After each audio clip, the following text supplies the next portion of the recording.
चलिए तो शुरू करें चैप्टर नंबर 1 से। Chapter number 1 audio video clear, सब आगे क्लास में। चलिए तो चैप्टर नंबर 1 बात करेंगे ethics ethics and human interface की।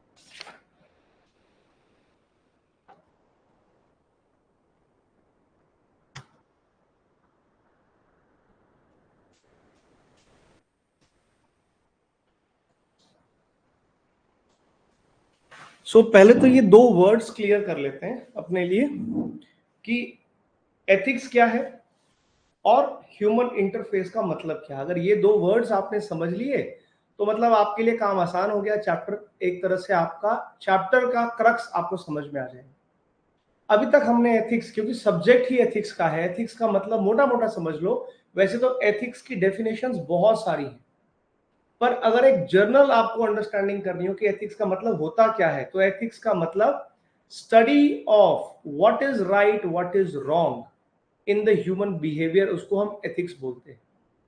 आपके अंदर वो सेंस होनी चाहिए, आपके मन में एक फ्रेमवर्क होना चाहिए, आपके मन में एक गाइडलाइंस आपके अंदर होनी चाहिए कि यार सही क्या है गलत क्या है। जैसे अब मैं आपसे पूछूं कि यार चीटिंग करके आपने एग्जाम में चीटिंग करी और चीटिंग करके आपका रैंक 1 आ गया, तो ये सही किया कि गलत किया? तो कुछ ऐसे इमोशंस, कुछ ऐसी चीजें हैं जिनके बारे में आप इंस्टेंटली बोल सकते हो नहीं सर ये तो एथिकल नहीं है, ये तो गलत बिहेवियर है। चीटिंग करके फर्स्ट आए मतलब रॉन्ग है, गलत है, इमोरल है। अपनी जान बचाने के लिए झूठ बोल दिया, किसी और को फंसवा दिया, ये सही है कि गलत है? गलत है ना। हालांकि एथिक्स इतने आसान, इतने सिंपल नहीं है। सीधे सीधे सही और गलत में हर बार डेफिनेशन नहीं होगी, बहुत बार कॉम्प्लेक्स सिचुएशंस भी आएंगी, एथिकल डिलेमास भी आएंगे। पर एक मोटे मोटे तौर पे वो चीज, वो गाइडलाइंस, वो फ्रेमवर्क जो तुमको सही और गलत के बारे में बताए, उसे हम एथिक्स कहते हैं। ह्यूमन इंटरफेस क्या चीज है बॉस? ह्यूमन इंटरफेस का मतलब है the concept of human interface in ethics refers to the intersection between the human beings. Human beings के बीच में, इंसानों के बीच में इंटरैक्शन जो हो रहा है, जो उनका इंटरसेक्शन है, उनका कम्युनिकेशन है, और एथिकल डिसीजन मेकिंग के प्रोसेस के बीच का जो इंटरसेक्शन है, दैट इज ह्यूमन इंटरफेस। आसान भाषा में समझिए, the ways in which individuals interact with ethical principles. मैं एज एन इंडिविजुअल कहां कहां कब कब मैं एथिकल प्रिंसिपल्स को यूज करता हूं, कहां यूज करता हूं, कौन से नॉर्म्स, कौन से वैल्यूज का इस्तेमाल इंसान करते हैं। जो गाइडलाइंस है वो एथिक्स है। हम जिस प्रोसेस के थ्रू उनको यूज करते हैं वो हमारा ह्यूमन इंटरफेस है। कैसे इंटरैक्शंस इन्फ्लुएंस करती हैं हमारे मॉरल बिलीफ को, हमारे बिहेवियर को। शुरू में बताया था ये ह्यूमन इंटरफेस का मतलब आपकी फैमिली, आपके फ्रेंड्स, आपकी सोसाइटीज। आप कैसे डिसाइड करते हो, वो प्रोसेस, आपका जो प्रोसेस है, आपके हिसाब से आप अपने मॉरल बिलीफ कैसे डेवलप करते हो, ये सब डिपेंड करेगा उस intersection of human behaviour and ethics.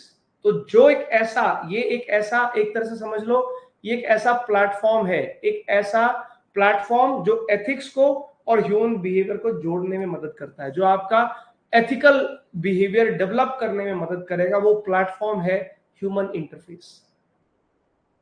आप कैसे डिसीजन लोगे, किस बेसिस पे डिसीजन लोगे, वो सब आपका ह्यूमन इंटरफेस पे डिपेंड करेगा। एथिक्स को समझने के लिए बहुत सारी चीजें आपके सामने आएंगी, वन वन करके समझेंगे। जहां पे जो डाउट है आप अपना क्वेश्चन पूछ सकते हैं।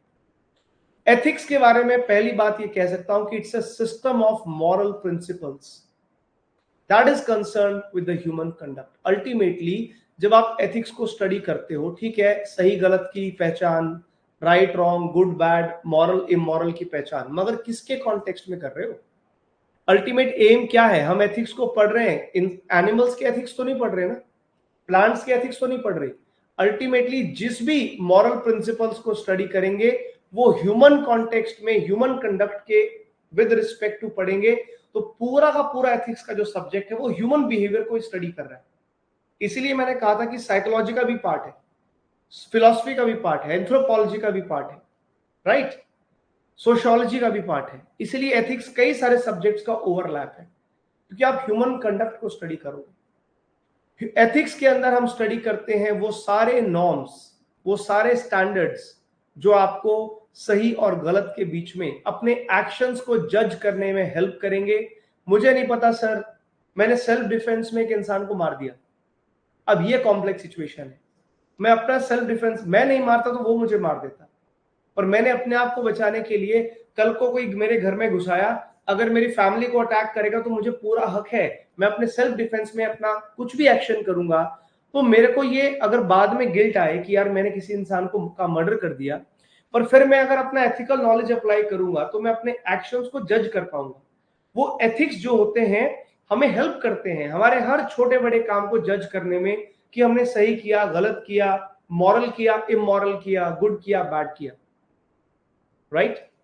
सो आसान भाषा में अगर मुझे डिफाइन करना हो, एथिक्स रेफर करेगा what is good and the way to get it, what is bad and how to avoid it. जो सही है, क्या सही है, पहली बात तो उसको समझने में हेल्प करेगा, और जो सही है उसको आपको अचीव कैसे करना है। देखो दोनों चीजें आगे अगर यहाँ पे नोटिस करोगे, जो सही है उसको अचीव करना है, अचीव करने का जो तरीका है, जो प्रोसेस है, यहाँ पे आपको डियोंटोलॉजिस्ट वाला एलिमेंट दिखाई दे रहा है। और अल्टीमेटली जो बढ़िया है, जो गुड है, उसको अचीव करना है, जो रिजल्ट आप फोकस करोगे, तो आपको कॉन्सिक्वेंशलिस्ट भी एक अप्रोच यहाँ पे नजर आ रही है, राइट। फिलॉसफी के अंदर एथिक्स आउटलाइन करता है the nature of obligations that people have towards themselves and also the obligations people have towards the other person. एक अकेला इंडिविजुअली एथिकल नहीं हो सकता, मैं अपने लिए अपने एक्शंस को भी जज करूंगा, अपने एथिक्स को भी देखूंगा, तो बाय डिफॉल्ट बाकियों के जो एथिक्स हैं उनके साथ भी मेरा इंटरेक्शन होगा। और इसीलिए फिलॉसफी के सब्जेक्ट में अलग से एथिक्स को जब आप स्टडी करते हो तो इंडिविजुअल एक्शन और कलेक्टिव एक्शन दोनों के बारे में आप बात करते हो। पॉइंट समझ में आ रहा है? एथिक्स को हम पढ़ रहे हैं, इतनी मेहनत कर रहे हैं, तो डेफिनेटली इस बात को मैं एग्री करूंगा, आप भी एग्री करोगे कि एथिक्स एक बहुत ही इंपॉर्टेंट रोल प्ले करते हैं हमारी ह्यूमन सोसाइटी में। सही बात है। आपकी सोसाइटी एथिकल है कि नहीं है? अब दो तरह की सोसाइटी इमेजिन करो। एक वो सोसाइटी जहां पे हर आदमी एथिक्स फॉलो करता है, जहां हर आदमी अच्छी चीज करता है, बुरी को अवॉइड करता है। एक ऐसी सोसाइटी जहां पे कोई झूठ नहीं बोलता, जहां पे कोई चोरी नहीं करता, कोई किसी को हार्म नहीं करता, कोई किसी को चीट नहीं करता, क्या वो एथिकल सोसाइटी नहीं है? क्या ह्यूमन डेवलपमेंट का पहला स्टेप नहीं है? जिस कंट्री, जिस जगह पे, अब आप यहां पे मैं एक एग्जांपल देना चाहता हूं, आप एग्जांपल लीजिए स्कैंडिनेवियन कंट्रीज का।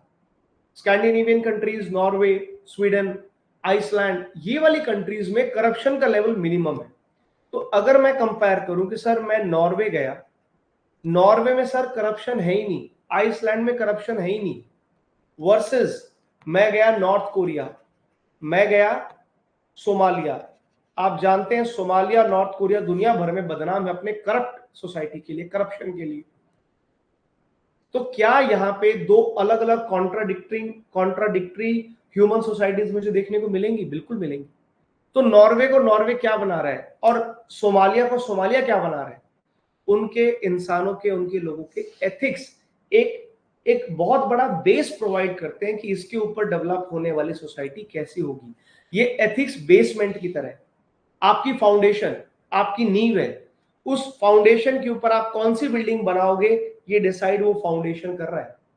और हम जो इतनी मेहनत करके एथिक्स को पढ़ेंगे, एथिक्स बहुत बड़ा रोल प्ले करते हैं मॉरल वैल्यूज को आइडेंटिफाई करने में, हमारे खुद के अपने बिहेवियर को अंडरस्टैंड करने में बहुत जरूरी है। हम लोगों में कमी होती है, हम इंसान हमेशा अपने बिहेवियर से ज्यादा दूसरे के बिहेवियर को जज करते हैं। वो एक कहावत है ना, हम अपने सबसे बड़े वकील और दूसरे के सबसे बड़े जज हम ही होते हैं। हम कुछ भी करें, हम अपने एक्शंस को डिफेंड करने के लिए फटाफट लॉयर बन जाते हैं कि नहीं नहीं, ये मैंने इसलिए किया, रे मैंने ठीक किया, मेरा वो रीजन था, मेरा ये मतलब नहीं था, मेरा वो मतलब नहीं था। और दूसरे ने कुछ भी कर दिया, उसको फटाफट से जज कर लेते हैं। तो हम अपने वकील बहुत अच्छे हैं और दूसरों को जज करने के लिए बहुत अच्छे, लेकिन एथिक्स जो है हमें हमारा बिहेवियर अंडरस्टैंड करने में ग्रे एरिया होता है। पता है, कुछ ऐसी बातें होती हैं जो सही है, जो गलत है बहुत क्लियर है। कुछ चीजें जो बिल्कुल ब्लैक एंड व्हाइट होती है ना, उनमें कोई प्रॉब्लम नहीं है। सबको मालूम है भाई मर्डर करना खराब काम है, चोरी करना गलत चीज है, मगर अपनी जान बचाने के लिए मर्डर किया तो ये ग्रे एरिया है। ये पूरी तरह से गुड और बैड नहीं है। एक ग्रे एरिया जो होता है उसमें कुछ कुछ अच्छा कुछ कुछ बुरा होता है, और वहीं पे कंफ्यूजन होगा। जहां पे तुमको कंफ्यूजन फील हो अपने एक्शंस को लेकर के, वहां पे एथिकल प्रिंसिपल्स काम आते हैं। और जब एथिक्स ने हमारी मॉरल वैल्यूज आइडेंटिफाई कर दी, हमारा बिहेवियर को हमें समझाने में मदद कर दी, तो क्या एथिक्स हमारे डिसीजंस को इन्फ्लुएंस नहीं करेगा? बिल्कुल करेगा। Ethics definitely influence human decisions, absolutely. इस सिचुएशन में मैं क्या करूंगा, वही वाला एग्जांपल आता है जो मैंने आपको एग्जांपल दिया था शुरू में, कि आप ब्राइब दे दो, पैसा दे दो और अपना यूपीएससी के अंदर सिलेक्शन करवा लो। यूपीएससी में हो जाओ सेलेक्ट, कर लो यूपीएससी का पेपर क्लियर। तुमने डिसाइड किया कि नहीं सर पैसा नहीं देंगे, अपनी मेहनत से यूपीएससी क्लियर करेंगे, तो क्या वो तुम्हारे एथिक्स नहीं थे? तुम्हारे एथिक्स ने तुम्हारे मॉरल वैल्यूज को जगाया, तुम्हारे मॉरल वैल्यूज ने तुम्हारे बिहेवियर को एक डायरेक्शन दी, तुमको डिसीजन करने में हेल्प हुआ कि नहीं हुआ? पूरी रात बैठ के सोचते रहे कि कर लूं क्या, करना है क्या, नहीं करना क्या, इसका मतलब तुम्हारा बिहेवियर, तुम्हारे एथिक्स क्लियर नहीं है। जिसके एथिक्स स्ट्रांग हैं, रियल लाइफ की बात कर रहा हूं, सब्जेक्ट की बात नहीं कर रहा, जिसके लाइफ के एथिक्स स्ट्रांग हैं, वो डिसीजन मेकिंग में उसको कंफ्यूजन नहीं होगा, वो क्विक डिसीजन लेने वाला इंसान होगा और सही फैसले करने वाला इंसान होगा। तो एथिक्स रोल प्ले कर रहे हैं कि नहीं कर रहे हैं? बिल्कुल कर रहे हैं। जब ये तीन चीजें इंडिविजुअल लेवल पे हो जाती है, सोच के देखो, ये तीन बातें एक इंसान को प्रभावित करेंगी, यही बातें सोसाइटी के हर इंसान को प्रभावित करेगी। तो अगर हर इंसान के अंदर ये एथिकल थिंकिंग डेवलप हो जाए तो सोसाइटी भी एथिकल बन जाएगी। समझ रहे हो? तो कल को क्वेश्चन अगर आ जाए कि how ethics shape the life of humans और how ethics help building ethical human societies, तो क्वेश्चन का आंसर यहां से मिलेगा कि नहीं मिलेगा? बिल्कुल मिलेगा।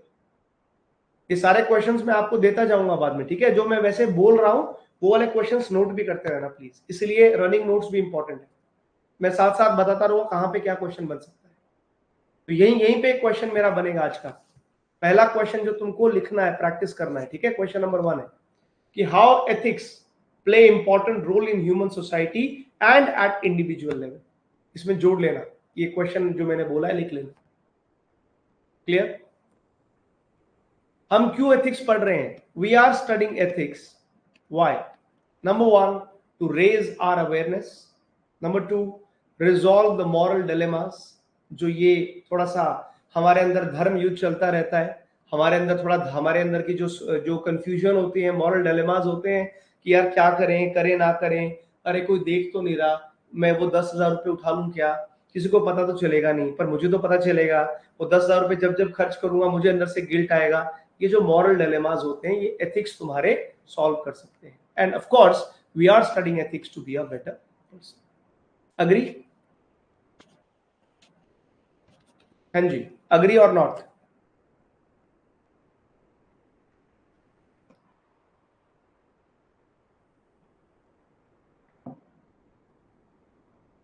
कुछ तो बोलो यार, हाँ ना कुछ तो बोल दो। क्वेश्चन एक बार फिर से रिपीट कर दूं? मैं कर देता हूं। क्वेश्चन था, क्वेश्चन आप नोट कर ले, क्वेश्चन जो मैं बोल रहा हूं। क्वेश्चन है ethics help in shaping human societies and individual personalities. You have to explain or you have to comment. Question आ गया समझ में? ठीक है,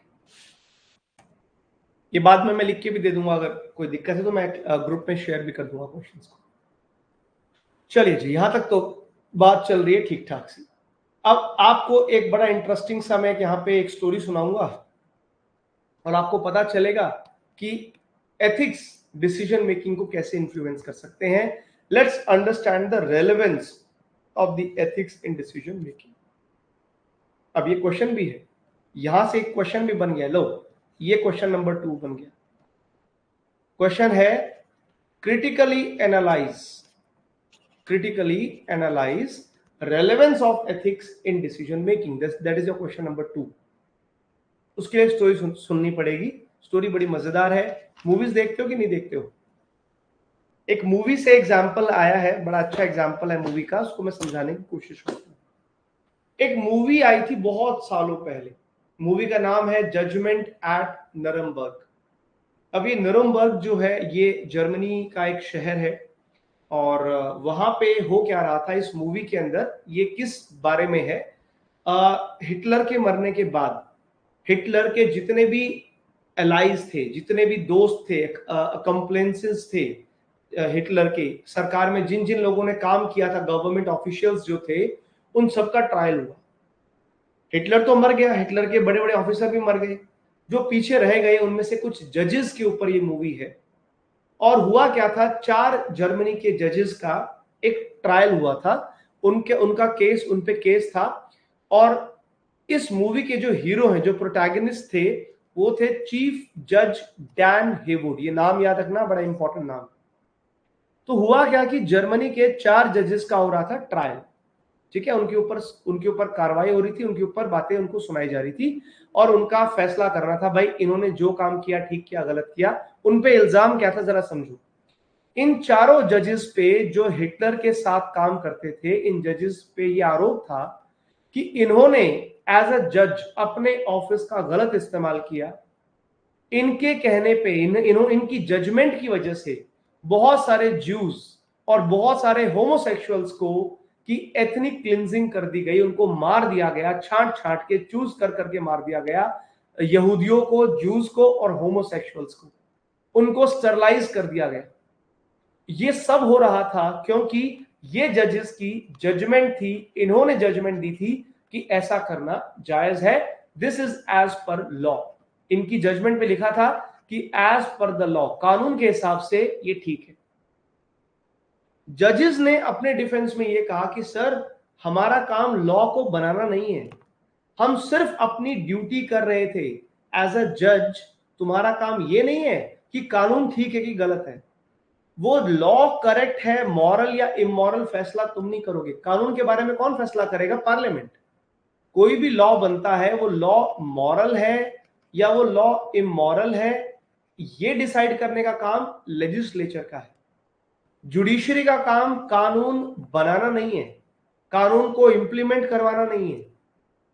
जुडिशरी का काम है ये देखना कि जो हो रहा है वो एज पर द लॉ हो रहा है कि नहीं हो रहा है।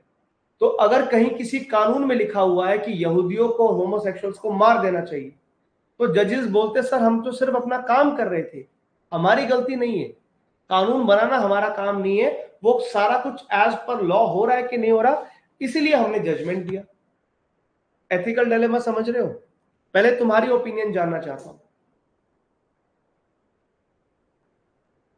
ठीक है?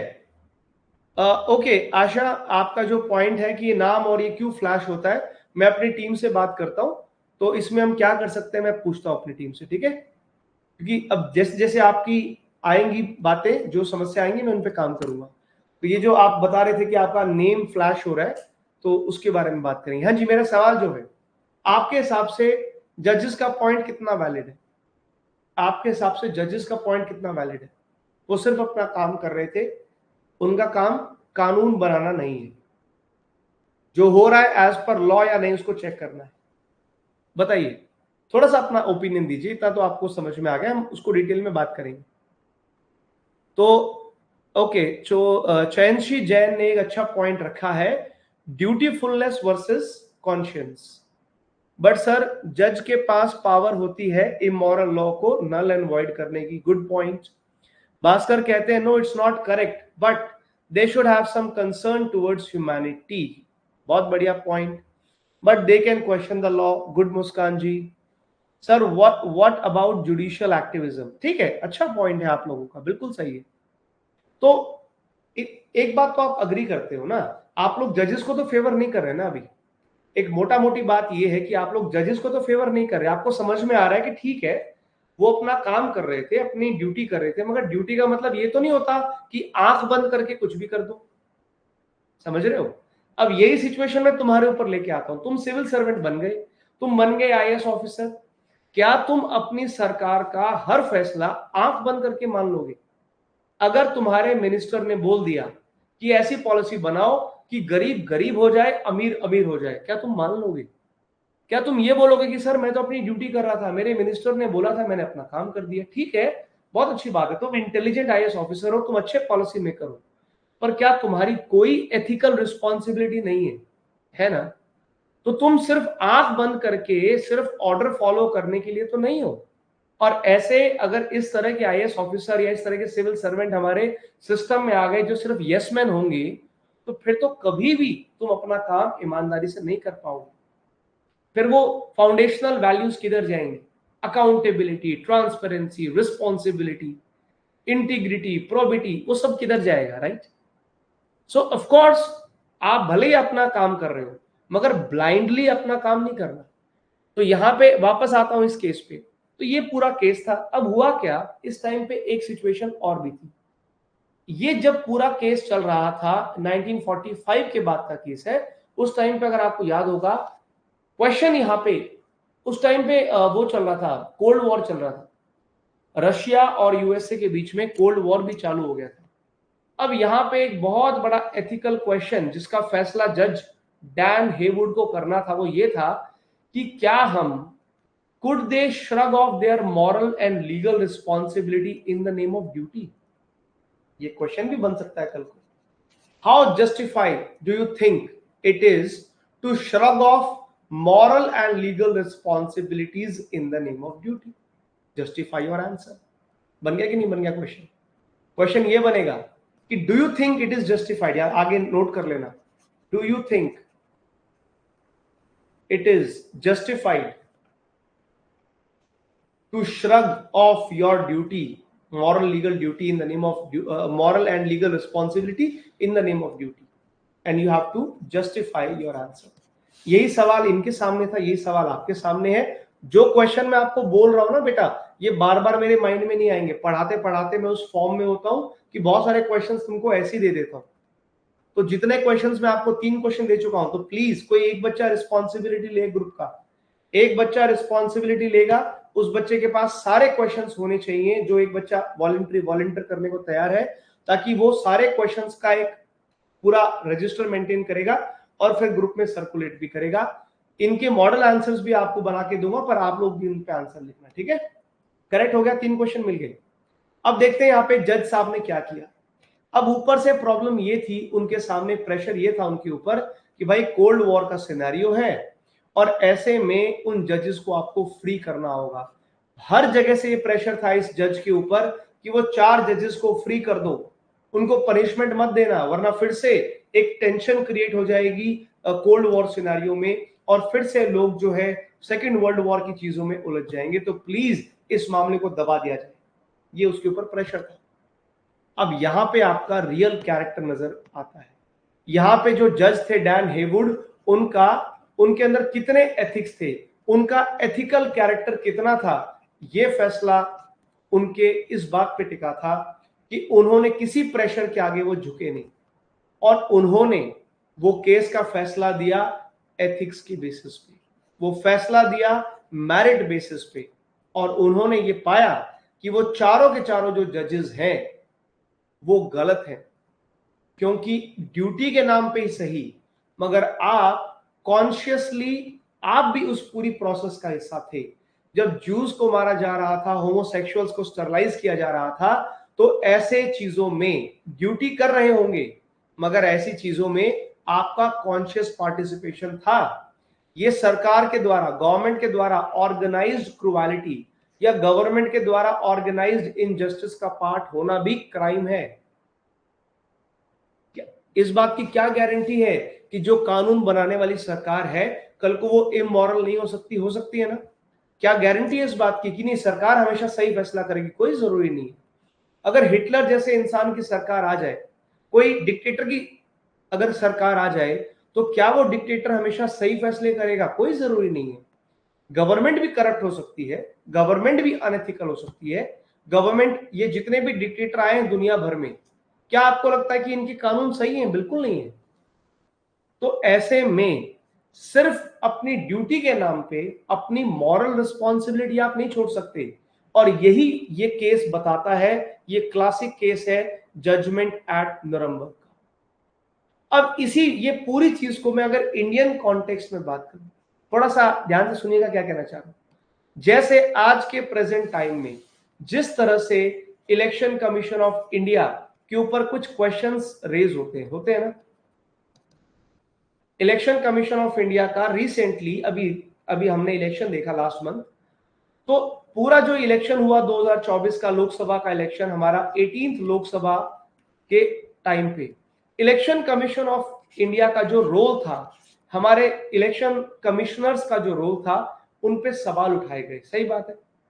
तो ऐसे में अगर वो ये कहेंगे जी हम तो अपना काम कर रहे थे, अगर गवर्नमेंट का मान लीजिए 1% मान लो कि सरकार का किसी डेमोक्रेटिक इंस्टीट्यूशन पे प्रेशर है, मैं वापस स्क्रीन पे आता हूं तुम्हारे साथ बात करने के लिए। मान लो सरकार डेमोक्रेटिक इंस्टीट्यूशंस पे अटैक करे, आपके जुडिशरी पे अटैक करे, आपके इलेक्शन कमीशन ऑफ इंडिया पे अटैक करे, आपके यूपीएससी पे अटैक करे, फाइनेंशियल कमीशन पे अटैक करे, जितने भी कॉन्स्टिट्यूशनल पोस्ट हैं जिनको इंडिपेंडेंट रहना है, जिनको बिना फियर बिना फेवर के काम करना है, अगर सरकार उनके ऊपर प्रेशर बनाए तो उनका काम क्या सिर्फ यस करना है? नहीं है। अगर इस थ्योरी के हिसाब से चलें तो डेमोक्रेटिक इंस्टीट्यूशंस नहीं रहेंगे तो डेमोक्रेसी कहां रहेगी भाई? क्या बिना फ्री एंड फेयर इलेक्शंस के भारत में डेमोक्रेसी पॉसिबल है? नहीं है। Are you getting my point what I am trying to say? कि ऐसे में अगर कोई ऑफिसर, कोई भी गवर्नमेंट ऑफिसर अगर गलत चीज का साथ देता है तो वो ये नहीं कह सकता, और ये तुम्हारे लिए भी लागू होता है। जब आप लोग कल को गवर्नमेंट ऑफिसर बन जाओगे तो आपका काम सिर्फ यस करना नहीं है, जो आपको लगे कि हाँ ये एथिकली गलत है, मॉरली गलत है, वहां पे आपका स्टैंड होना जरूरी। बिल्कुल ईडी वाला केस ले लीजिए, बिल्कुल सही बात है, सौरभ सिंह ने बिल्कुल सही बोला। आप एनफोर्समेंट डायरेक्टरेट को देखो, ईडी के जो आज जिस तरह से ईडी, अगर आपको लग रहा है कि नहीं यार ईडी बड़ा फेयर काम नहीं कर रही, तो ऐसे में क्या आप डेमोक्रेटिक इंस्टीट्यूशंस को कॉम्प्रोमाइज नहीं कर रहे हो? आप कर रहे हो। अगर आप जुडिशरी के अंदर ऐसा कुछ करते हो तो पॉइंट कहने का ये है कि कोई भी government officer, including you, including me, including the other persons, you can not shrug of your moral responsibility in the name of duty. तो जो सवाल हमने पूछा था उसको मैंने दोनों कॉन्टेक्स्ट में समझा दिया, उस मूवी के कॉन्टेक्स्ट में भी समझा दिया और अब इंडियन कॉन्टेक्स्ट में भी समझा दिया। और एग्जाम्पल अगर तुम्हारे माइंड में आए तो प्लीज अपने अपने एग्जाम्पल्स भी शेयर करते रहना साथ साथ। क्लियर हो गया? देखो, जितना हो सके चीजों को आसान कॉन्टेक्स्ट में अंडरस्टैंड करो। ये हमको ऐसे बड़े बड़े डिफिकल्ट एग्जाम्पल याद नहीं कर रहे। मैं नहीं कह रहा तुमको ये नुरम्बर्ग वाला एग्जाम्पल देना है ना, इंडियन कॉन्टेक्स्ट में एग्जाम्पल दे दो। एग्जाम्पल होता है, बस तुमको इंडियन कॉन्टेक्स्ट में वो एग्जाम्पल देना आना चाहिए। एक बात का ध्यान रखना, तुम्हारे पूरे आंसर राइटिंग में कहीं पे सरकार के ऊपर कोई ऐसा ब्लेम मत डाल देना। एक बात का बिल्कुल ध्यान रहे, अभी से आपको कॉन्शियस कर रहा हूं, चाहे कोई भी आंसर आप लिखते हो, चाहे वो एथिक्स का पेपर हो, चाहे कोई भी एसए का पेपर हो, जीएस का पेपर हो, पॉइंट क्या है कहने का, आपके आंसर में कहीं पे भी आप गवर्नमेंट पे ब्लेम मत डाल देना। भाई तुम सरकार, तुम्हारा काम गवर्नमेंट को डिफेंड करने का है, तुम जर्नलिस्ट नहीं हो, तुम लीडर ऑफ ऑपोजिशन नहीं हो, बात समझ रहे हो, विपक्ष नहीं हो, तुम गवर्नमेंट का ही पार्ट बनने जा रहे हो, सरकार का पार्ट बनने जा रहे हो। गवर्नमेंट को डिफेंड करना, गवर्नमेंट के फैसलों पे गवर्नमेंट के साथ खड़े रहना तुम्हारा काम है, गवर्नमेंट पॉलिसी को इंप्लीमेंट करवाना तुम्हारा काम है। तो तुम्हारे आंसर राइटिंग में कहीं पे जर्नलिज्म वाली फीलिंग नहीं आनी चाहिए कि क्या कर रही है सरकार, सरकार ने ये कर दिया, सरकार। तुम सरकार को क्रिटिसाइज नहीं करोगे अपने किसी भी आंसर में। बात समझ रहे हो? थोड़ा सा मतलब ईमानदार हो ना बाद में। अभी पेपर के लिए बहुत क्रिटिसिज्म मोड में मत जाना, बैलेंस आंसर करना। गवर्नमेंट की पॉलिसी खराब है, बेकार है, ये तुम्हारा काम नहीं है। तुमको क्या करना है कि हाँ ये चीज यहां तक ठीक है, इसको और इंप्रूव किया जा सकता है ऐसे ऐसे करके। इम्प्रोवाइजेशन के सजेशन जरूर दे सकते हो, पर प्लीज गवर्नमेंट को क्रिटिसाइज करने मत बैठ जाना, बहुत नेगेटिव मार्किंग हो जाएगी पेपर में। तो मेंस के आंसर में इस बात पे प्लीज ध्यान रहे, इसमें गलती नहीं करेंगे। क्लियर हो गया?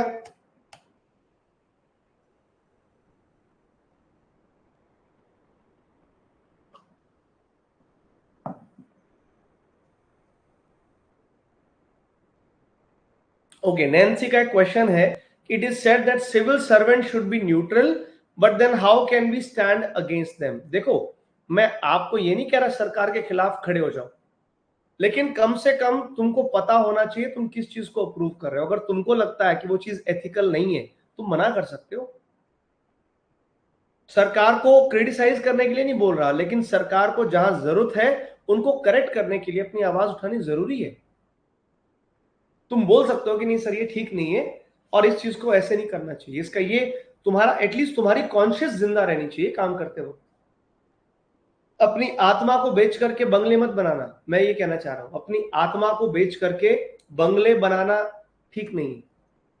आत्मा जिंदा रहनी चाहिए, फिर चाहे हम छोटे घर में रहें बड़े घर में रहें फर्क नहीं पड़ता। ये है कहने का मेन मतलब। अब एथिक्स की जरा स्टोरी समझ ली, एथिक्स के ऊपर आएंगे, एथिक्स के बारे में थोड़ा अंडरस्टैंड करेंगे। एथिक्स जो शब्द है, एथिक्स शब्द बना है ग्रीक वर्ड से। ग्रीस भाषा में शब्द होता है एथोस और लैटिन में शब्द होता है मोर्स। एथोस या मोर, इसका मतलब होता है कस्टम, वे, हैबिट। एथिक्स ग्रीक भाषा में एथोस का मतलब हैबिट, कुछ करने का तरीका, बार बार करने का तरीका, और लैटिन में बोलते हैं मोर्स। तो एथोस से बना है एथिक्स। तो डेफिनेशन क्या हुई? Study of what is good, what is wrong, what is right in the human conduct, science of ideal involve in human life. हमारे जिंदगी में क्या सिद्धांत हैं, कौन से आइडल्स, कौन से प्रिंसिपल्स को हम फॉलो करते हैं। सो एथिक्स क्या हुआ? System of thinking about moral principles. ये बात समझ में आ रही है? डेफिनेशन में ही समझ में आ जाना चाहिए। कुछ करने का तरीका, और वो सही करने का तरीका होता है आपके एथिक्स के अंदर, हम स्टडी करते हैं। अब साथ ही साथ में डेफिनेटली तुमको एक बात और यहां पे जाननी पड़ेगी, एक बात और यहां पे मैंने ऐड करके रखा है कि ethics do affect how people make decisions, right? आपने 2-3 एग्जांपल देख लिए। एथिक्स हमारे डिसीजन मेकिंग को इन्फ्लुएंस करते हो, बिल्कुल करते हैं। हेल्प करते हैं डिफरेंशिएट करने में between right wrong, good bad, fair unfair. So ethics को मैं कह सकता हूं कि ethics are guiding light for human conduct. Question number 4, this is your question number 4। Ethics are like guiding light for human conduct. Explain. ज्यादा नहीं, 150 words. 150 words में 10 marks का क्वेश्चन है तुम्हारे सामने। 4 क्वेश्चन आ गए, लिखने की कोशिश करना। गलत लिखो सही लिखो फर्क नहीं पड़ता, लिखना जरूर, ठीक है जी? वो आपके लिए बहुत जरूरी है। अब सबसे बड़ी बात, सबसे इंपॉर्टेंट चीज, जब हम ये पढ़ते हैं ना कि भाई एथिक्स क्या है, देखो अब एक बात समझो, ये कोई आज से नहीं हो रहा है। जब से ह्यूमंस हैं, जब से ह्यूमन सिविलाइजेशंस हैं, आज से 10,000 साल पहले से, जब से इंसान ने सोसाइटी बनाना शुरू किया, जब से इंसानों ने सिविलाइजेशन, सभ्यता बनानी शुरू करी, शुरू से इंसानों को एक सेंस थी कि यार कौन सी चीज सही है उसको करना चाहिए, कौन सी चीज गलत है उसको नहीं करना चाहिए। तो हमारी सोसाइटी ने टाइम टू टाइम जो अच्छी बातें हैं उनको एनकरेज किया।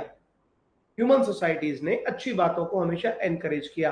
अरे ये इंसान सबकी हेल्प करता है, अच्छी बात है। ये इंसान, देखो ये इंसान कभी कभी किसी को गंदा नहीं बोलता, अच्छी बात है।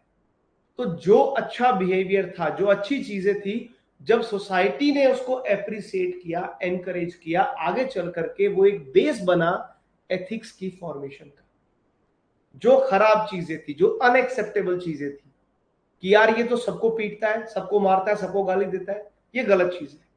तो टाइम के हिसाब से जो जो चीजें समाज को खराब लगती चली गई उनको डिस्करेज किया गया, अनएक्सेप्टेबल बना दिया गया, वो एथिक्स का पार्ट नहीं बन पाई। लेकिन मैं ये नहीं कह रहा कि जो सोसाइटी कहती है वही एथिक्स है। अगर ये जानना चाहते हो कि एथिक्स क्या है, तो ये भी जानना पड़ेगा कि एथिक्स क्या नहीं है। ये बहुत कंफ्यूजन होता है। बहुत लोगों को लगता है कि सर देखो, मैं रिलीजन को फॉलो करता हूं तो मैं एथिक्स को फॉलो करता हूं। बहुत लोगों को लगता है कि सर लॉ को फॉलो कर लिया तो एथिक्स को फॉलो कर लिया। आपने आपके समाज में, आपके कल्चर में, आपके सोसाइटी में, जो आपके कल्चर के अंदर जो आप कर रहे हो, क्या वो सब एथिक्स है? इसको समझना बड़ा जरूरी है। So please understand the other side of the coin. To understand what is ethics, you should also understand what is not ethics. और ये कंपैरिजन बहुत आता है, ऐसे क्वेश्चन डायरेक्ट आते हैं। क्या सिमिलैरिटी है, what are the similarities, what is same and what is different between ethics and religion? ये क्वेश्चन नंबर 5, फिफ्थ क्वेश्चन ये बन गया। क्या चीज सेम है और क्या अलग अलग है? आप समझो इस बात को। सिर्फ रिलीजन को फॉलो करना एथिक्स नहीं है। ऐसा हो सकता है कि आप धार्मिक व्यक्ति हैं, ऐसा हो सकता है कि आप रिलीजियस आदमी हैं, आप जो जो रिलीजन में लिखा है अच्छी बातें लिखी है। हर रिलीजन, कोई भी रिलीजन आप उठा लीजिए, हिंदू रिलीजन को ले लो, इस्लाम को ले लो, क्रिश्चियनिटी को ले लो, बुद्धिज्म ले लो, जैनिज्म ले लो, कोई भी रिलीजन उठा लो, सिखिज्म को ले लो, हर रिलीजन में बहुत कुछ अच्छी बातें लिखी हैं। तो जाहिर तौर पे जो रिलीजन की अच्छी बातें हैं, जो रिलीजन के अंदर अच्छा कंडक्ट लिखा गया है, वो एथिक्स का पार्ट हो सकता है। लेकिन ऐसा भी तो हो सकता है ना दोस्त कि कोई एथिस्ट हो। Is it possible? नास्तिक लोग भी तो होते हैं ना। मैं रिलीजियस हूं और मैं एथिकल हूं, पॉसिबल। मगर यह भी तो हो सकता है कि मैं एथिस्ट हूं, मैं नहीं मानता, भगवान में मेरा विश्वास नहीं है, मैं धर्म में नहीं मानता। अगर कोई इंसान धर्म को ना माने या भगवान को ना माने, इसका यह मतलब तो नहीं है कि वो इंसान बुरा हो गया। एथिस्ट होना आपका एक रैशनल बिहेवियर हो सकता है बहुत प्रैक्टिकल इंसान हो, आप बड़े साइंटिफिक हो, आप बोलोगे भाई सिर्फ उस चीज को मानता हूं जो चीज मैंने देखी, मैंने भगवान को कभी देखा ही नहीं, तो मैं कैसे मान लूं कि भगवान है? पॉसिबल ना। मगर एक एथिस्ट आदमी भी तो एक अच्छा इंसान हो सकता है, एक ऐसा इंसान जो भगवान में नहीं मानता, कोई धर्म का काम नहीं करता, रिलीजन का काम नहीं करता, लेकिन गरीब लोगों को खाना खिलाता है। वो कह रहा है मेरा तो सबसे बड़ा रिलीजन मेरी इंसानियत है। अगर किसी इंसान की ह्यूमैनिटी ही उसका रिलीजन बन जाए तो क्या वो एथिकल नहीं हो सकता? हो सकता है। तो ऐसा it is quite possible. There are so many people who are not religious but they can still be ethical. तो सिर्फ और सिर्फ रिलीजन को मानने वाले लोग ही एथिकल हैं, ये मानना गलत है। Most of the religions definitely advocate high ethical standards, हम मानते हैं, but sometimes they do not address all types of problems. Quite possible ना, आपके रिलीजन में हर चीज की समस्या लिखी हो, जरूरी नहीं। तो यहां पे एक बड़ी अच्छा एक टॉपिक आता है और बड़ी अच्छी लाइन, एक कोटेशन भी आपके लिए। It's possible to have ethics without religion, but a religion without ethics is not worth its name. बिना धर्म के भी एथिक्स हो सकते हैं, मगर ऐसा धर्म जिसमें एथिक्स ही ना हो, उससे बड़ा डिजास्टर कुछ हो ही नहीं सकता। इमेजिन करो, अगर तुम अपने रिलीजन में से एथिक्स को माइनस कर दो, it's going to be a poison, nothing but it's going to be a poison. Agree with me और नॉट? यस और no? Are you agree with me on that? A religion without ethics is not worth its name. There can be ethics without religion, but there can never be a religion without ethics. True or false? It's okay, Ashutosh, you can take rest if you want. Yes? So that's why ethics is not about following the religion. तो क्या होना चाहिए? There has to be a combination. Best चीज क्या है भाई? Combination होना चाहिए। एथिक्स और रिलीजन का जो बेस्ट कॉम्बिनेशन है वो सबसे बढ़िया काम है। अब ये टॉपिक आपको कल को एसए के लिए आ सकता है, ये मैंने यहाँ पे अलग से मार्क कर दिया है तुम्हारे एसए राइटिंग के लिए। आज का टॉपिक भी बड़ा इंपॉर्टेंट है ये वाला, और कोशिश करना इसके बारे में लिखना, सोचना। ये तुम्हारा जीएस पेपर 4 में भी काम है, क्वेश्चन नंबर 6 भी है तुम्हारा ये, और एसए का भी टॉपिक आ सकता है ये वाला। तो पहली बात पता चल गई कि religion is following religion is not same as ethics. दूसरा सबसे बड़ा कंफ्यूजन, सर मैं संविधान में मानता हूं, जो कानून में लिखा है, सर मैंने तो कभी कोई क्राइम ही नहीं किया, मैंने तो कोई ऐसा काम नहीं किया जो गैर कानूनी हो। समझो एक बात को, प्लीज अंडरस्टैंड, हम ये वाला वर्ड हम बोलते हैं ना कि सर मैं कोई गैर कानूनी काम नहीं करता, मैं कोई इलीगल काम नहीं करता, मैं कोई अनलॉफुल एक्टिविटी नहीं करता। सिर्फ आप अगर लॉ के हिसाब से चलें तो इसका भी ये मतलब नहीं है कि आप एथिक्स के ऊपर काम कर रहे हो, नहीं। हो सकता है ethics is not about following the law. क्यों? हो सकता है कि आपके देश में एक ऐसा कानून हो जो शायद एथिकल ना हो। इसका सबसे बड़ा एग्जांपल आपको देता हूं, इंडिया में मैरिटल रेप। हमारे देश में रेप के ऊपर धारा 375 section 375 of the Indian penal code, Indian penal code section 375 में रेप करने वाला इंसान क्रिमिनल इंसान है। मगर एक इसके अंदर एक पर्टिकुलर सेक्शन 2 है, उसमें एक एक्सेप्शन दी गई है। एक वाइफ अपने हस्बैंड पे रेप का आरोप नहीं लगा सकती। एक वाइफ ये नहीं कह सकती कल को जाकर के कि मेरे हस्बैंड ने मेरा रेप किया है, क्योंकि ये मान लिया गया है कानून में कि अगर हस्बैंड वाइफ है तो उनका फिजिकल रिलेशन तो होगा। अब इसके दोनों पहलू हैं।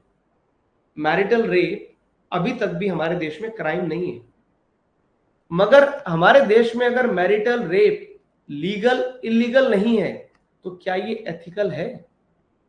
मैरिटल रेप जो है, अपनी वाइफ का रेप करना, भले ही आपके लिए इलीगल नहीं है, अपनी वाइफ का रेप करोगे सजा नहीं मिलेगी, लेकिन वो अनएथिकल तो है। तो जरूरी नहीं है कि जो कानून में लिखा है बस वही एथिक्स है। ऐसी बहुत सारी चीजें हैं जिन पे अभी कानून नहीं बना है, मगर वो फिर भी राइट और रॉन्ग का फर्क समझाती है।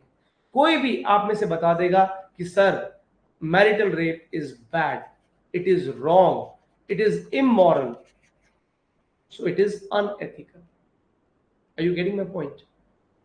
सो कोई चीज के सिर्फ लीगल होने से वो एथिकल नहीं बन जाती, ऐसी कोई। और ये एग्जाम्पल हमेशा मैरिटल रेप वाला एग्जाम्पल याद रखना, तुमको बहुत आगे तक क्लैरिटी रखेगा, काम आएगा। इसी तरह से ethics is not following the culturally accepted norms. तुम्हारी सोसाइटी में, तुम्हारे कल्चर में जो होता आ रहा है, बस अपने कल्चर को फॉलो करना एथिक्स नहीं है। मैं ये नहीं कह रहा कल्चर फॉलो मत करो, लेकिन सिर्फ कल्चर ही फॉलो करना एथिक्स नहीं है। फॉर एग्जाम्पल इंडिया से शुरुआत करते हैं। कभी किसी टाइम पे इंडिया में सती प्रथा थी, कभी किसी जमाने में इंडिया में सती प्रथा होती थी। किसी इंसान, किसी लेडी का, किसी लड़की का अगर पति मर जाए तो उसे भी साथ में जलना पड़ता था। It was a part of Indian culture, yes और नो? बट सिर्फ क्योंकि सती प्रथा हमारे कल्चर का पार्ट थी तो क्या वो एथिकल है? नहीं भाई। किस लॉजिक से आप कह रहे हो कि पति मर गया तो बेटा तुझे भी साथ में मरना पड़ेगा? क्यों भाई? पति मरा दारू पी करके, पत्नी क्यों मरे, पत्नी क्यों चले साथ में? She deserves to have a life even without husband. ऐसा तो नहीं होता था कि अगर किसी की वाइफ मर गई तो आदमी भी जलेगा, तो ये तो डिस्क्रिमिनेशन है। कभी सुना है कि वाइफ मर गई आदमी भी साथ में कूद गया? नहीं। तो फिर औरतों के लिए ये कंडीशन कैसे लागू हो गई? मगर it was a part of culture. तो सिर्फ कल्चर का पार्ट होने से चीजें एथिकल नहीं हो जाती है। सिमिलरली इंडिया में कास्ट सिस्टम हमारे कल्चर का आज भी पार्ट है। आज भी हर चीज में कास्ट पूछी जाती है। आपकी जाति क्या है, कौन सी कैटेगरी के, कौन सी रिजर्वेशन के, कौन से कास्ट को बिलोंग करते हो? पर कास्ट सिस्टम क्योंकि कल्चर का पार्ट है तो ये जस्टिफाई तो नहीं है कि कास्ट सिस्टम को फॉलो करके तुम डिस्क्रिमिनेशन करो। बात समझ रहे हो ना? तो सिर्फ कल्चर का पार्ट होने से कोई चीज एथिकल नहीं होती। सिमिलरली अब आप यूएसए का एग्जांपल, यूएसए के अंदर देयर वाज अ टाइम जब यूएसए के अंदर स्लेवरी हुआ करती थी। जो भी डार्क स्किन पीपल थे, जो ब्लैक पीपल थे, वो जो डार्क पीपल, ब्लैक पीपल थे यूएस के अंदर, वो एज स्लेव्स काम करते थे, राइट? और इसी स्लेवरी के मुद्दे पे तो सिविल वॉर हो गया था 1861 से 1865। यूएस का सिविल वॉर का मुद्दा ही स्लेवरी था। यूएस के अंदर, यूनाइटेड स्टेट्स ऑफ अमेरिका में दो अलग अलग ग्रुप्स बन गए थे। आधे जो स्टेट्स हैं यूएस के वो कहते थे कि स्लेवरी अलाउ करो, स्लेवरी होनी चाहिए, स्लेवरी हमको चाहिए स्लेव्स। और कुछ आधे लोग कहते थे कि स्लेव्स करना, लोगों को मजदूर की तरह, एक दास की तरह, स्लेव की तरह ट्रीट करना सही नहीं है, इनको स्लेवरी खत्म करो, इनको एज लेबर, एज वर्कर, इनको फैक्ट्रीज में जॉब दो। तो क्योंकि स्लेवरी एक टाइम पे it was a part of civil culture, slavery was a part of American system, that does not mean that slavery was justified. तो सिर्फ यूएसए में हो रहा था इसका ये मतलब नहीं है कि वो एथिक्स का पार्ट। तो ethics is also not following the culture blindly. Are you with me? Are you getting the point here?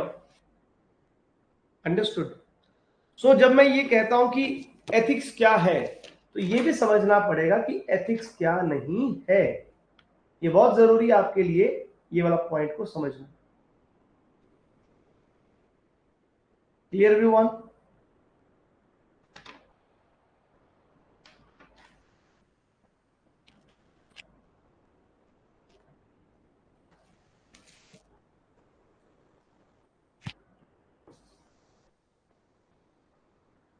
Subject मजेदार है कि बोरिंग है, मुझे बताओ। ऐसा तो नहीं लग रहा रे सर ये कौन से सब्जेक्ट में फंसा दिया आपने? बेटा देखो, पढ़ना तो पड़ेगा, हंस के पढ़ो, रो के पढ़ो, ये सब्जेक्ट तो बहुत जरूरी है। सब्जेक्ट के बिना पेपर क्लियर नहीं होगा, मेंस क्लियर नहीं होगा। और ये सबसे बढ़िया सब्जेक्ट है शुरू करने के लिए, क्योंकि बहुत बर्डन वाली चीजें नहीं। मजेदार है ना, इंटरेस्टिंग है ना? ठीक। यहाँ पे प्रियाज ने एक एग्जाम्पल दिया है, ethics is not same as religion. Example है religious wars, religious conversion, status of women, temple mosque entry. Very good, क्या बात है, शानदार, बहुत बढ़िया आंसर है प्रियाज, बहुत सही, बहुत अच्छा एग्जाम्पल दिया आपने। मेरे को तसल्ली हो जाती है जब आप लोग अपने एग्जाम्पल देते हो ना, मेरे को तसल्ली हो जाती है कि मतलब आपको समझ में आ रही है चीजें। और एक टीचर को कुछ नहीं चाहिए, एक टीचर को बस यही चाहिए कि तुमको समझ में आ रहा है ना, बस तुमको वो पॉइंट समझ में आ जाए, और हमें इसके ऊपर कुछ नहीं चाहिए। ठीक है, आज आगे बढ़ते हैं।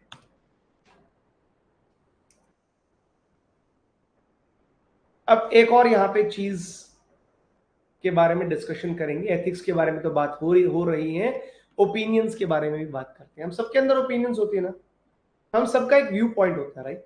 We all have opinions, right? सोचो, मैं किस चीज के बारे में क्या सोचता हूं। मेरी ओपिनियन टैक्सेशन को लेकर के क्या है, मेरी ओपिनियन एनवायरमेंटल इश्यूज को लेकर के क्या है, मेरी ओपिनियन स्टेटस ऑफ विमेन को लेकर के क्या है, मेरी ओपिनियन रिजर्वेशन के ऊपर क्या है, मेरी ओपिनियन किसी भी और मुद्दे की। ये हम सबके कुछ ना कुछ ओपिनियंस होते हैं, बस फर्क इतना है कि कुछ लोग बोलते हैं, कुछ नहीं बोलते। हाँ, प्रॉब्लम क्या है, अगर तुम बोलो सर मेरी तो कोई ओपिनियन नहीं इस चीज के बारे में, देखो, opinion can be good, opinion can be bad, that's fine, that is okay, no problem, but there has to be opinion. वो ये कहेगी सर मेरी तो कोई राय ही नहीं इस चीज के बारे में, मुझे तो पता ही नहीं है, वो मेरे लिए प्रॉब्लम है। तुम सही सोचो, तुम गलत सोचो, मगर प्लीज सोचो, ओपिनियंस डेवलप होनी चाहिए।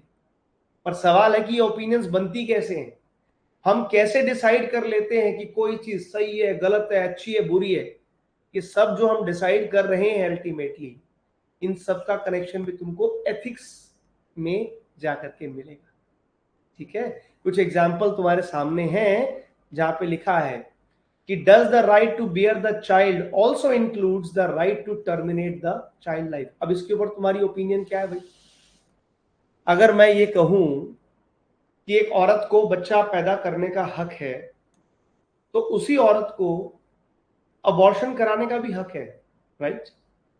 अब यहाँ पे तो एक बड़ा प्रॉब्लम आ गया सर, अभी तक तो सब कुछ सिंपल सिंपल था, यहाँ पे आपने कॉम्प्लिकेट कर दिया। अब अगर मैं उस वुमेन का, उस औरत के राइट्स की बात करूं, वुमेन राइट की बात करूं, तो उसको बिल्कुल राइट है, बिल्कुल, उसको बच्चा रखना है कि नहीं रखना वो उसका राइट है, मानते हो?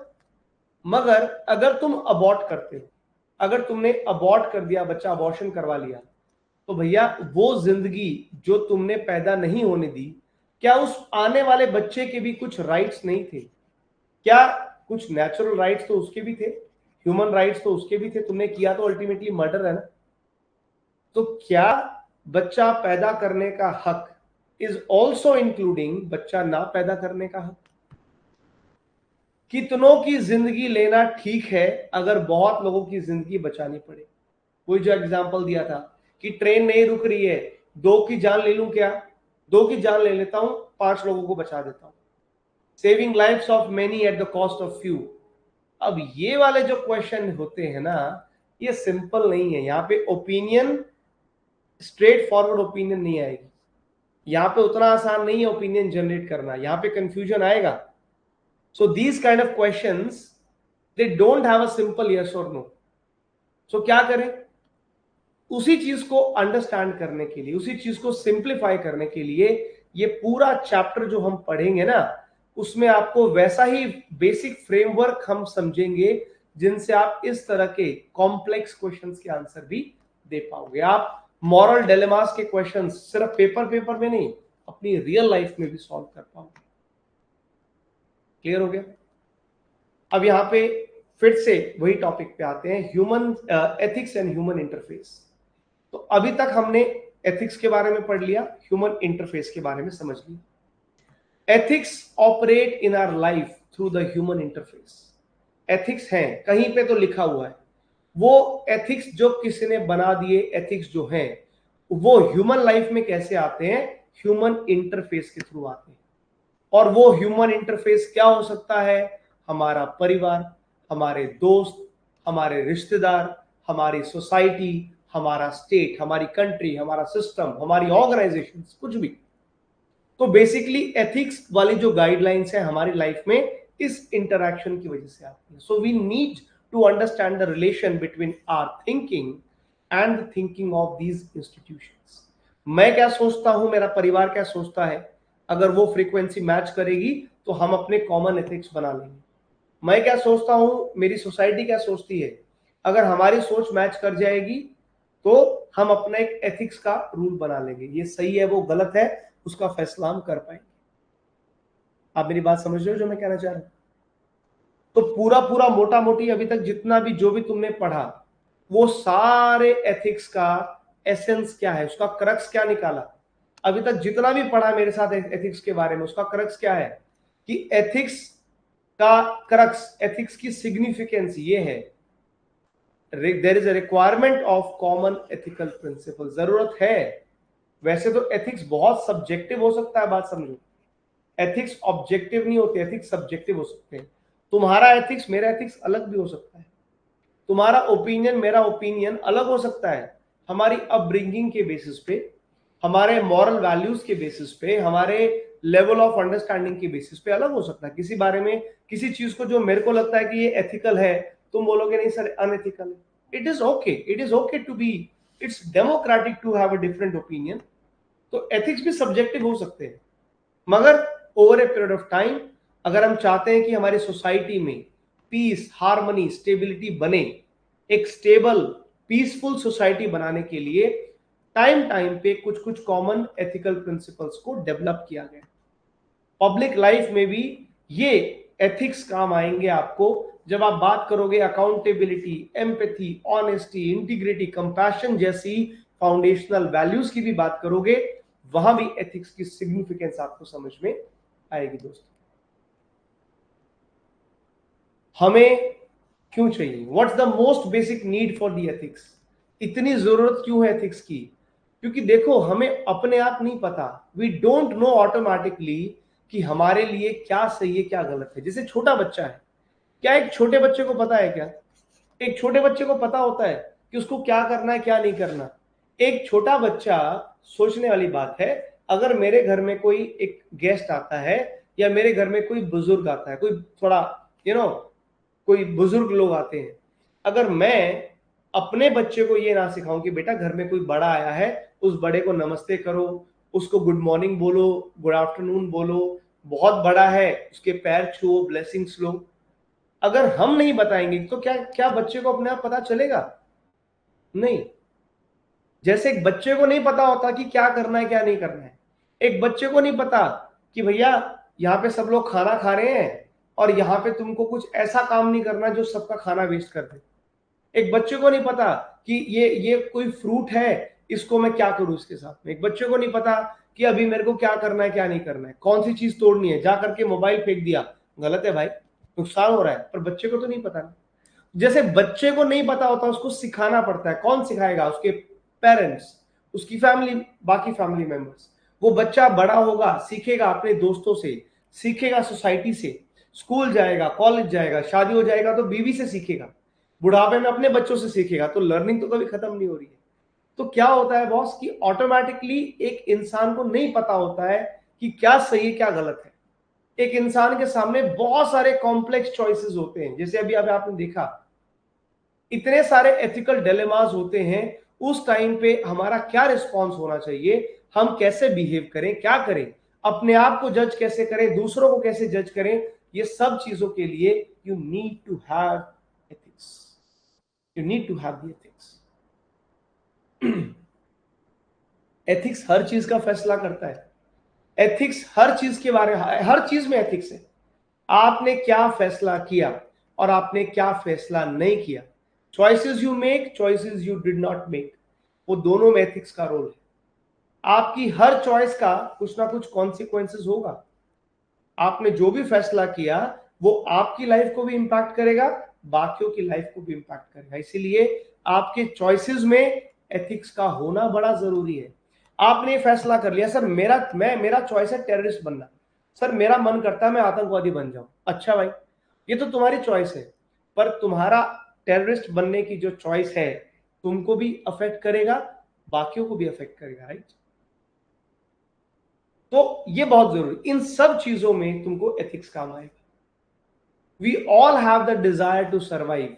हम सब जीना चाहते हैं, हम सब दुख दर्द को अपने से दूर रखना चाहते हैं, मगर करें कैसे नहीं पता। तो इसमें भी एथिक्स काम आएंगे, how to survive and avoid pain. तो जहां भी रैशनल नॉन कॉन्ट्राडिक्टरी एथिक्स जो है बहुत जरूरी है आपकी अच्छी लाइफ के लिए और आपकी सोसाइटी के सोशल वेलबींग के लिए, वहां सब जगह आपको एथिक्स काम आएंगे। Are we clear with that? और एक और बड़ी इंपॉर्टेंट बड़ी इंटरेस्टिंग नोट आपको दे रहा हूं आज की क्लास को बंद करने से पहले। एक चीज नोट करके जाना, यही चॉइसेस जो इंडिविजुअल की चॉइसेस होती हैं, यही छोटी छोटी चॉइसेस आगे चल करके बिलीफ का शेप लेती हैं। मैं कैसा फैसला कर रहा हूं, क्या फैसला कर रहा हूं, आज आपके आपकी छोटी छोटी चॉइसेस, आपके छोटे छोटे फैसले, आपकी चॉइस है कि भाई क्या बोलते हैं, आपकी चॉइस है कि आपने बोला कि सर हर बच्चे को कॉलेज के बाद यूपीएससी की तैयारी करनी चाहिए, ठीक है। और आपने, वो आपका चॉइस था, आपका डिसीजन था, आपने सोचा कि मैं जरूर तैयारी करूंगा यूपीएससी की। आपकी चॉइस धीरे धीरे करके आपके फैमिली का बिलीफ बन सकती है कि हर बच्चे को यूपीएससी की तैयारी जरूर करनी चाहिए। हो सकता है उसके रिजल्ट देख करके आगे चल करके वो एक वैल्यू सिस्टम बन जाए कि जो बच्चा यूपीएससी की तैयारी करेगा उसी को बहुत रिस्पेक्ट मिलेगी, बाकियों को नहीं मिलेगी। और धीरे धीरे करके अगर आपकी सोसाइटी का वैल्यू सिस्टम बन गया, हो सकता है किसी दिन आपके लीगल सिस्टम में भी आ जाए कि भैया आपको कॉलेज की डिग्री तभी मिलेगी जब आप यूपीएससी की तैयारी करोगे।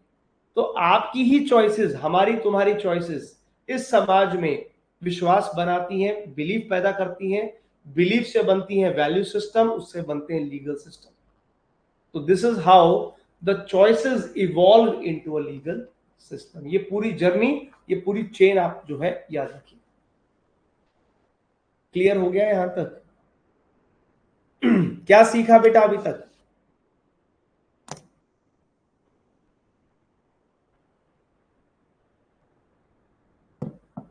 It's okay Asha, if you want to leave you can, no problem.